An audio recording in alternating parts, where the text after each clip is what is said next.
అందరికీ నమస్కారం. రాధారమణం తెలుగు ఆడియో నవల్కి స్వాగతం. ముందుగా నా ఛానల్ని సబ్స్క్రైబ్ చేసుకోండి. అలానే లైక్ కూడా ఇచ్చేయండి. హైప్ అనే ఆప్షన్ కనిపిస్తే హైప్ కూడా చేసేయండి. ఇక ఈ స్టోరీ ఎవరిని ఉద్దేశించి రాసినది కాదు, కేవలం కల్పితం మాత్రమే. ఇక స్టోరీలోకి వెళ్ళిపోదాం. రాక్షసుడి వలలో అందాల జాబిల్ 110వ భాగం. ఇక్కడ కేశవ ఇంట్లో ఉదయం అందరూ ఎవరికి వాళ్ళు లేచి వాళ్ళ పనులు చక్కబెట్టుకుంటూ ఉంటారు. ప్రతాప్ గారు, నారాయణ గారు రాత్రంతా అలానే కూర్చుని కేశవ శ్యామాను తీసుకొస్తాడేమో అని ఎదురు చూస్తూ ఉంటారు. జానకమ్మ గారు అంకిత గది దగ్గరికి వెళ్ళి అంకిత అంకిత అని డోర్ కొడుతూ ఉన్నా ఎంతకీ లోపల నుండి ఎవరు పలకకపోయేసరికి ఆవిడలో కంగారు మొదలవుతుంది.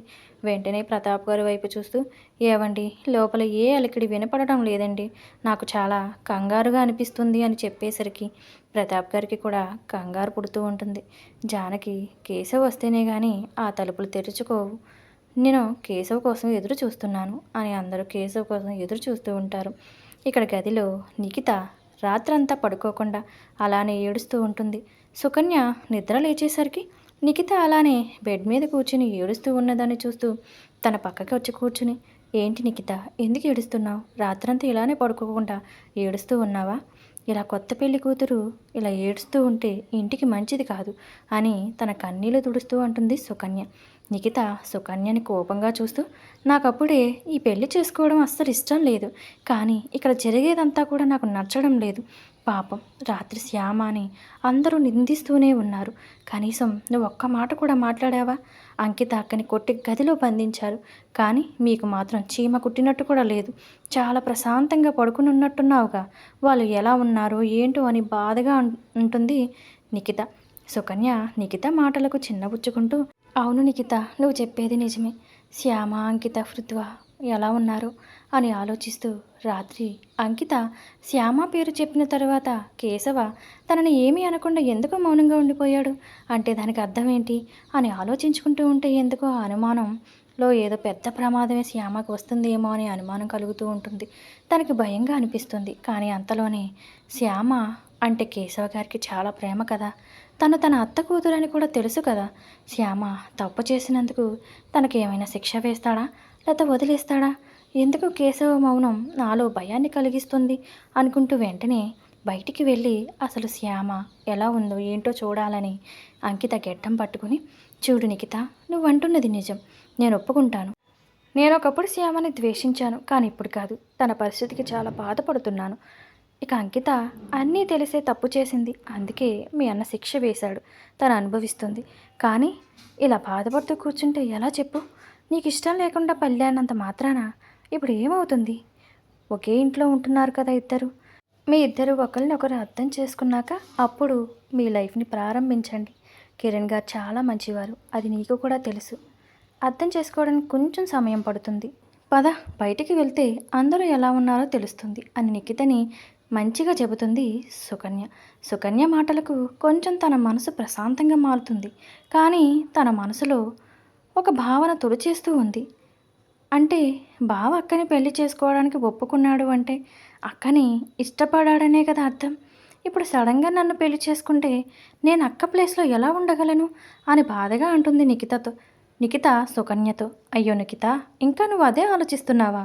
ఏమీ కాదు, ఎంతోమంది ప్రేమించుకున్న వాళ్ళు పెళ్ళిళ్ళు చేసుకుంటున్నారా ఏంటి?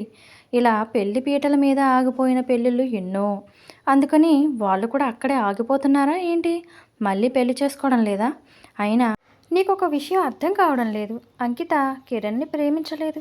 సపోజ్ వాళ్ళిద్దరికి పెళ్ళైన తర్వాత అంకిత ఎవరినో ప్రేమించిందన్న విషయం కిరణ్ బావకి తెలిసిందనే అనుకుందాం.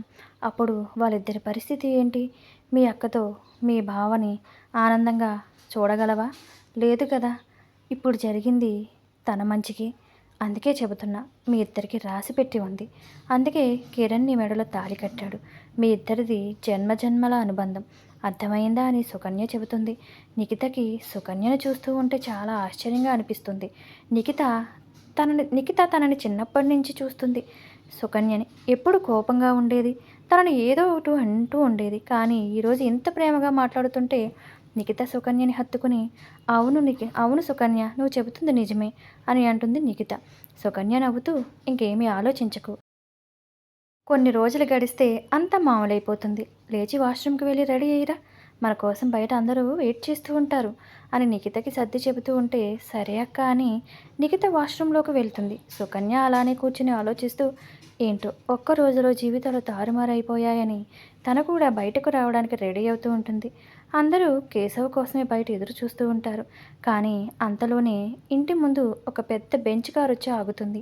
ఆ కారులో నుండి తెల్లని బట్టలు వేసుకుని ఒక 55 సంవత్సరాల వయసున్న ఒక వ్యక్తి దిగుతాడు. ఆ వెనుకే సాదా కాటన్ చీర కట్టుకొని ఒక 50 సంవత్సరాల ఒక ఆమె దిగుతూ ఇద్దరు లోపలికి నడుచుకుంటూ కోపంగా లోపలికి వస్తూ ఉంటారు. వాళ్ళని చూస్తూ ఉన్న ప్రతాప్ గారు కూడా అంతే కోపంగా చూస్తూ ఉంటారు వాళ్ళ వైపు. అప్పుడే కిరణ్, ఆది కూడా వాళ్ళ గదిలో నుండి రెడీ అయి బయటికి వస్తూ హాల్లోకి వస్తున్న వాళ్ళని చూసి ప్రతాప్ గారి పక్కగా వచ్చి నిలబడి కోపంగా వాళ్ళ వైపే చూస్తూ ఉంటారు. ఆ వ్యక్తి కోపంగా ప్రతాప్ గారి ముందు నిలబడి, ఏంటిది ప్రతాప్ గారు, రాత్రి నుంచి మా అబ్బాయి కనిపించడం లేదు అని మేము ఎంత కంగారు పడుతున్నామో తెలుసా? ఇక్కడే మీ దగ్గర రాత్రంతా ఒక గదిలో బంధించామని ఇంత ఆలస్యంగా నాకు ఫోన్ చేసి చెబుతారా? అసలు మా గురించి మీరు ఏమనుకుంటున్నారు? ఎంత ధైర్యం మీకు మా అబ్బాయిని గదిలో పెట్టి బంధించడానికి? అసలు వాడు ఏం తప్పు చేశాడు అని కోపంగా ప్రశ్నిస్తారు పృథ్వీ బాబాయ్. ప్రతాప్ గారు ఏమాత్రం తగ్గకుండా పైకి లేచి, నీ కొడుకుని చంపకుండా గదిలో బంధించినందుకు సంతోషించు. నీ కొడుకు చేసిన దానికి ప్రాణాలు తీసేసేవాడు నా కేశవ అని రౌద్రంగా చెబుతారు ప్రతాప్ గారు. అవతల వ్యక్తి, ఏంటి నా కొడుకు ప్రాణాలు తీసేసేంత పెద్ద తప్పు ఏం చేశాడు అని కోపంగా అడగగా, ప్రతాప్ గారు కోపంగా ఆ వ్యక్తిని చూస్తూ, నా కూతురిని పెళ్లి పీటల మీద నుండి లేపుకొని వెళ్ళిపోతుంటే ఎవ్వరూ చూస్తూ ఊరుకోరు, తిరిగి మమ్మల్ని ఎదురు ప్రశ్నిస్తున్నావు అని రౌద్రంగా అంటారు ప్రతాప్ గారు. ఆ వ్యక్తి షాక్ అవుతూ, ఏంటి రాత్రి మీ అమ్మాయిని పెళ్లిలో నుంచి లేవదీసుకుని వెళ్ళిపోయాడా అని షాకింగ్గా అడుగుతాడు. ప్రతాప్ గారు వాళ్ళ దగ్గరగా వచ్చి నిలబడి, ఏంటి షాక్ అయ్యావా? మీరే ఎంత షాక్ అయితే నా కూతుర్ని లేవదీసుకుని వెళ్ళిపోయి నా ఇంటి పరువును తీసి మమ్మల్ని నవ్వులు పాలు చేసినందుకు మేమెంత బాధపడాలి? హా, ఇప్పుడు నీ కొడుకుని బంధించామని వచ్చి అడుగుతున్నావుగా. నీ కొడుకు వల్ల మాకు పోయిన పరువుని నువ్వు తీసుకుని రాగలవా అని ప్రశ్నిస్తారు. ఏంటి పృథ్వీ ఇలా చేశాడు అంటే పెళ్లి చేసుకుందామని అనుకున్నాడా? అమ్మో, ఇప్పుడు ఈ విషయం అన్నయ్యకి కానీ తెలిస్తే వీళ్ళని ఎవ్వరిని ప్రాణాలతో విడిచిపెట్టడు, ముఖ్యంగా ఆ అమ్మాయిని అని భయపడుతూ వాళ్ళ అన్నని తలుచుకుంటూ ఉంటే వాళ్ళ భార్యాభర్తలిద్దరికి కాళ్ళల్లో వణుకు వచ్చిస్తూ ఉంటుంది. ఇప్పుడు ఈ విషయాన్ని ఎట్టి పరిస్థితుల్లో తన అన్నయ్యకు తెలియనివ్వకుండా ఉండాలని ఆలోచిస్తూ అలానే నిలబడి ఉంటాడు ఆ వ్యక్తి. ఆ భార్యాభర్తలిద్దరు, ఏంటి ఏంటి అలా నిలబడిపోయి ఆలోచిస్తున్నారు? ఇంకా నమ్మశక్యంగా లేదా? అయితే ఆ గదిలోనే ఉన్నారు ఇద్దరు. ఇంకొంతసేపు ఆగితే మీకే అర్థమవుతుంది. మీ అబ్బాయి అయినా నా కూతురైనా ఇద్దరూ తప్పు చేసినందుకు శిక్ష కూడా అనుభవించారు. ఇద్దరు కూడా ఆ గదిలోనే బంధించి ఉంచాడు నా కొడుకు కేశవ. కానీ ఆ తలుపులు తెరుచుకోవాలంటే కేశవ రావాలి అని స్థిరంగా చెప్పి, మేం కూడా కేశవ వస్తాడని ఎదురు చూస్తున్నాం, మీరు కూడా కూర్చోండి అని సోఫాని చూపించి గంభీరంగా చెప్తారు ప్రతాప్ గారు. వాళ్ళిద్దరూ పృథ్వీ ఉంచిన గదిని చూస్తూ అక్కడే సోఫాలో కూర్చుని, ఇంకా నయం రాత్రి పృథ్వీ ఇంటికి రాలేదు అని అన్నయ్యతో చెప్పలేదు, లేకపోతే అమ్మో అన్నయ్య ఈ పాటికే వచ్చేసేవాడు, చాలా పెద్ద ప్రమాదం తప్పింది అని భయపడుతూ, పృథ్వీకి అన్నీ తెలిసి కూడా ఎందుకు నాకేమీ చెప్పకుండా ఇలా చేశాడు అని టెన్షన్ పడుతూ అందరూ కేశవ్ వస్తాడని ఎదురు చూస్తూ ఉంటారు.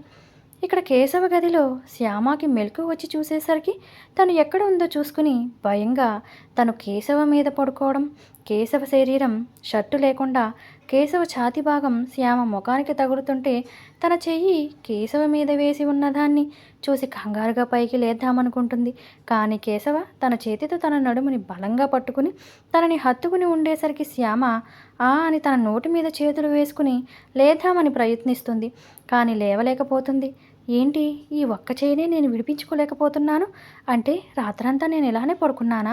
అయ్యో, ఈ విషయం ఎవరికైనా తెలిస్తే అసలే ఏ తప్పు చేయకుండానే నన్ను నిందలు పాలు చేస్తున్నారు, ఎందుకు స్వామి నన్ను ఇలా ఇరకాటంలో పడేస్తున్నావంటూ కంగారు వచ్చేస్తూ, పిచ్చి మొద్దుని, నాకు తెలియకుండా అలా ఎలా పడుకున్నాను అనుకుంటూ తన బలాన్నంతా ఉపయోగిస్తూ ఆ చేతిని విడిపించుకోవడానికి శతవిధాల ప్రయత్నిస్తూ ఉంటుంది శ్యామ. అప్పుడే కేశవ శ్యామ కదలికలతో మెలకువ వచ్చి చూస్తాడు. శ్యామ తన చేతిని తన నడుము మీద నుండి తీయడానికి చేస్తున్న ప్రయత్నాలను చూస్తూ తన పట్టుని ఇంకా ఇంకా బలంగా పట్టుకుంటూ ఉంటాడు కేశవ. తన నడుము మీద కేశవ చేతులు ఇంకా బిగుసుకుంటూ ఉంటే, బాబోయ్ ఏంటి ఇంత బలంగా పట్టుకున్నారు, అసలు విడిపించలేకపోతున్నాను, ఇంకా బిగుసుకుంటున్నా ఏంటి అని అమాయకంగా అనుకుంటూ ఉంటుంది శ్యామ. కానీ కేశవ మేలుకున్నాడని గ్రహించలేకపోతుంది. కేశవ శ్యామ అమాయకత్వం తనని కట్టి పడేస్తూ ఉంటే చిన్నగా నవ్వుకుంటూ కళ్ళు తెరిచి తన ముఖం వైపు చూస్తూ తన చేతుల్ని కొంచెం వదిలి చేస్తాడు. కేశవ్ వదలగానే వెంటనే అమాంతం పైకి లేచి నిలబడి కంగారుగా తనకి పట్టిన చెమటలను తుడుచుకుంటూ కేశవ్ వైపు తిరిగి చూస్తుంది.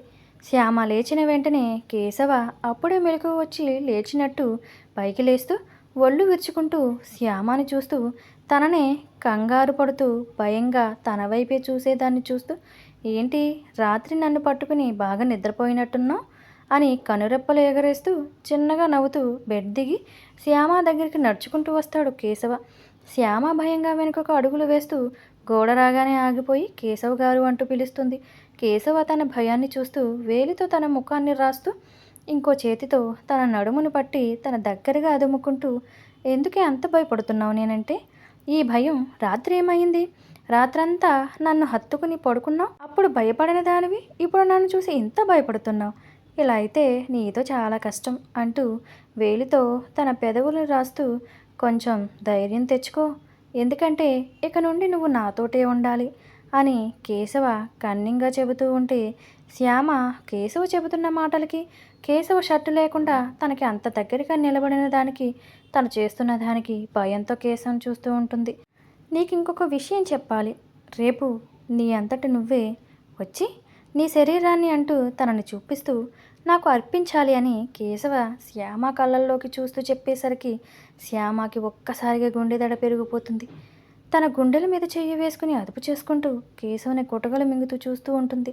కేశవ శ్యామని చూస్తూ కన్నింగా నవ్వుతూ, రేపు ఇలా భయపడుతూ కంగారు పడుతూ నా దగ్గరకు రావడం కాదు, నీ ముఖంలో నవ్వు కనిపించాలి, నీకు నువ్వు సంతోషంగా వచ్చి నిన్ను నాకు అర్పించుకోవాలి, దానికి సిద్ధంగా ఉండు అని చెప్పి చేతి గడియారాన్ని చూసుకుంటూ, సరే చాలా ఆలస్యం అయిపోతుంది, ఇంటికి వెళ్ళాలి, త్వరగా రెడీ అవ్వు అని తన పెదవులను చూస్తూ ముద్దు పెట్టడానికి ముందుకు వంగుతూ తన కళ్ళల్లోకి చూస్తూ తన ముఖంలో ముఖ కవలికలను పరీక్షిస్తూ, ఇప్పటికైనా నిజం చెప్పాలని అనిపించడం లేదా నీకు శ్యామ?